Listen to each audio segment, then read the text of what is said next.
Welcome back, everyone, and today we're diving into something that is as old as, well, ancient wisdom itself. I'm going to introduce the concept of traditional Chinese medicine, or TCM for short. And this isn't just any health approach, it's an entire system rooted in ancient Chinese philosophy and healing. It's been around for over 3,000 years, working its way through dynasties, wars, inventions, and all the way till today. Imagine it as an ancient scroll of wisdom that stood the test of time. And why is that? Because it looks at the body as a complete system where everything is connected. Every part of you is connected energetically. Think of it as like that one friend who's always got natural remedies and knows how to fix everything with a tea or meditation. You can think of TCM as that friend, but an epic, ancient, super awesome scale one. So let's get started.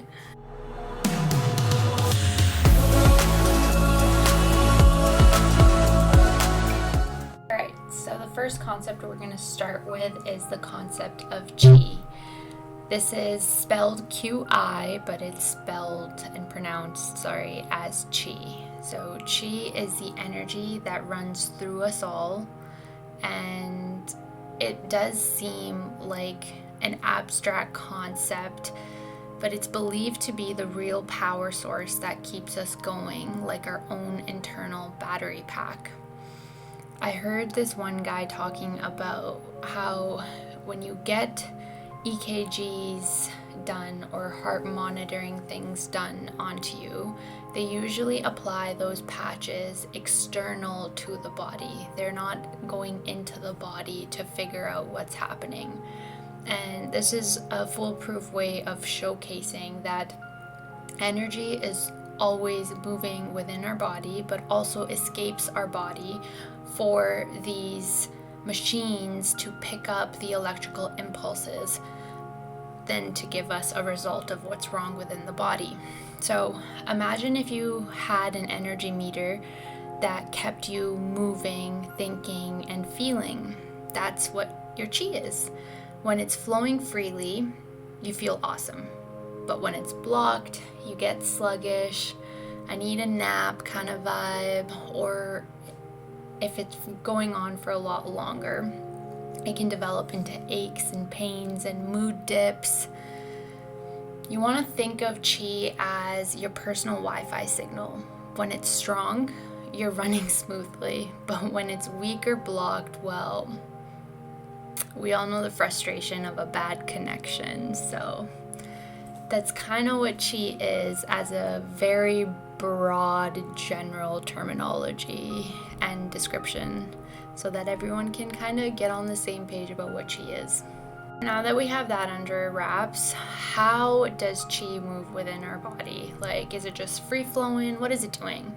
Qi doesn't just wander aimlessly. It travels through the body in pathways called meridians. Think of these as superhighways running through your body, helping that energy reach all the places that it needs to go, from your head all the way down to your toes. These meridians connect everything from major organs, specific muscles, again, body part to body part, head to toe. There's 12 main ones crisscrossing through us, and it's like an invisible map of somebody's energy system.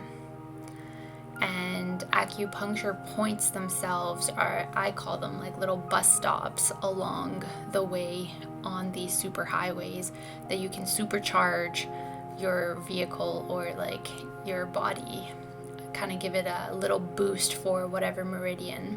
So these 12 meridians are connected to specific organs, and these meridians travel in different parts of the body, either inside or outside of your thigh type of situation. And Yeah, each meridian is linked to an organ system. So you've got the heart meridian, the lung meridian, and there's this abstract concept of a triple burner or Sanjiao meridian that in scientific terminology, I guess, could be put into like your fascia system. So don't worry, we'll save that mastery for another video, but here's the deal.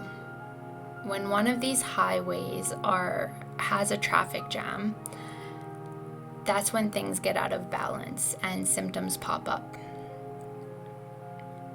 So we want to keep our energy and chi flowing smoothly. But picture these meridians as your body's own subway system.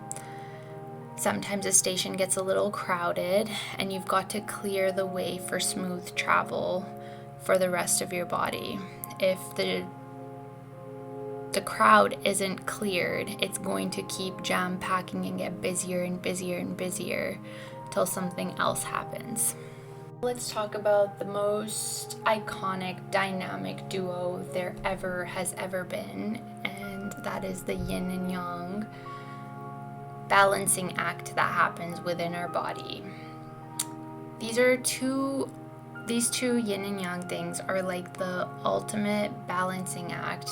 Yin representing the cool, calm night energy, while yang is very warm and active and gives us our daytime activity, vitality. In TCM, every part of our body, mind, and even lifestyle has a yin and yang aspect. It's all about keeping these two forces balanced. If you have too much yang, you're restless, you're overheated. If you have too much yin, you're sluggish and chilly. And I've got a video on the 4 principles of yin and yang also. I'll link it here somewhere if you're interested in knowing more about the yin and yang correlation and how things work with that. But you're thinking of yin and yang as the perfect coffee to nap ratio. Like, you got too much coffee, you're jittery, you're yang overloaded, and you're not going to be able to fall asleep. But if you have too many naps and you're sluggish, you're yin overload. But when they're balanced, you get just the right amount of wake and relax time.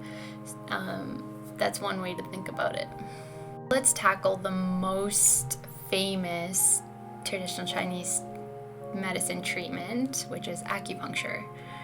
Now, I know what you're thinking. Yikes, needles, I'm scared of needles, get those away from me. But these aren't your regular needles. Acupuncture needles are super fine, thin as a hair strand, and they're placed along specific points on the meridian highways to keep your chi flowing. It's not about pain, it's about balance. This treatment brings your body back to harmony and back to balance. These little points act like little doorways to energy and help clear blockages and restore the harmony in your body of keeping that energy flowing properly. And then on top of this, some people, because of how relaxing and harmonizing it is, some people actually fall asleep during acupuncture sessions because it's that relaxing. And yes, even for those people that are needle phobes, okay? So yes, you're getting poked, but imagine it's the gentlest, friendliest poke you'll ever get. Some people call it acupuncture nap time, and it's like a little power nap that energizes you at the end of the day. And again, I've made a video about what acupuncture is and the myths about it, and in that video I've shown what acupuncture needles look like and how thin they are, and yeah, I can link that over here again for whoever is interested. A really big part of TCM is herbal medicine, and TCM has its own version of nature's pharmacy, using plants, minerals, and even roots that have been perfected over centuries. Each herb has its own unique properties, meaning some are warming in nature, some are cooling, some energize you, some relax you. herbal medicine is a slower process than Western medicine, and it's pharmaceutical medicine, When it's ginger for digestion or ginseng for energy, there's a herb for just about everything that you can think of. And there's a bunch of different TCM terminologies of clearing out certain things that are stuck in your body and can be causing problems. Think of these herbs as personality-packed ingredients, each of them bringing its own vibe to the wellness table that this herbal medicine provides. Ginger's like that spicy friend that keeps everything super exciting, and while goji berries are that zened out buddy that helps add that extra touch of calm in your life. And if you thought your tea obsession was just a trend, TCM was on to this way before it was cool. So yeah. Now let's tackle some of the lesser known traditional Chinese medicine practices that aren't really talked about much, and I don't really see much on them, but they are so powerful and effective for so many different things. Have you ever wondered about those weird circular marks on athletes' backs? That's what we call cupping, and most likely fire cupping if it's from a TCM practitioner. One of TCM's bodywork methods.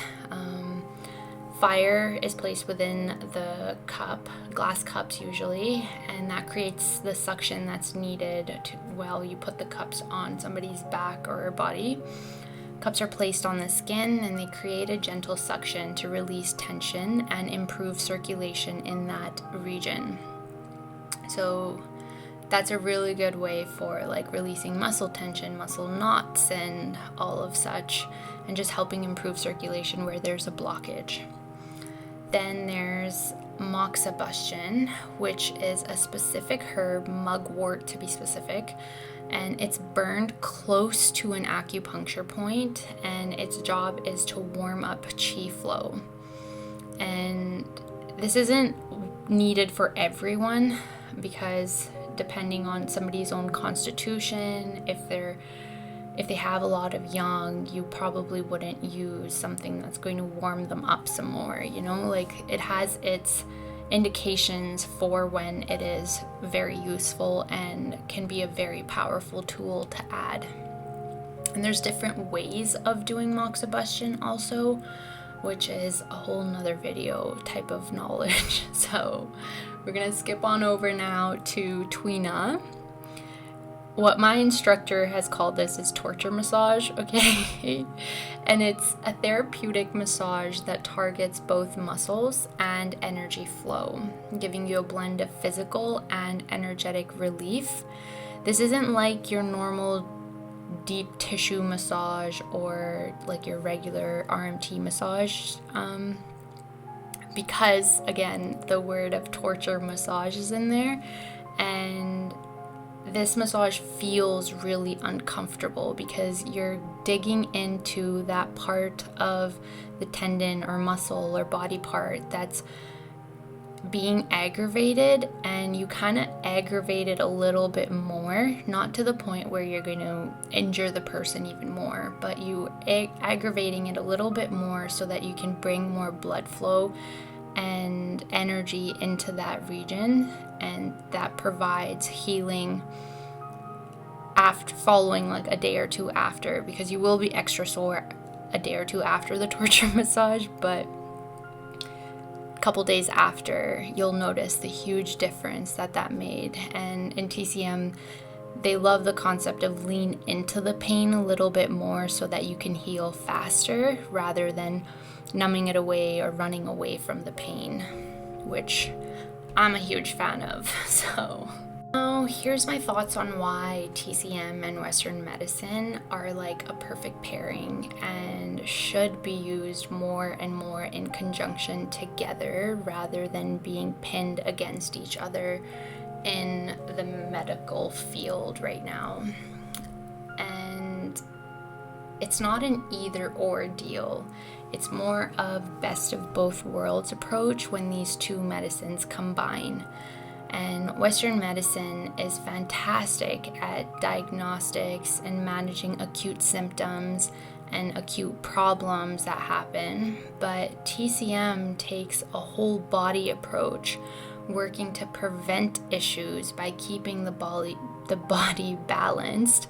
So if you've got something like stress or chronic pain, TCM is the way to go because it'll provide the support alongside your usual treatments.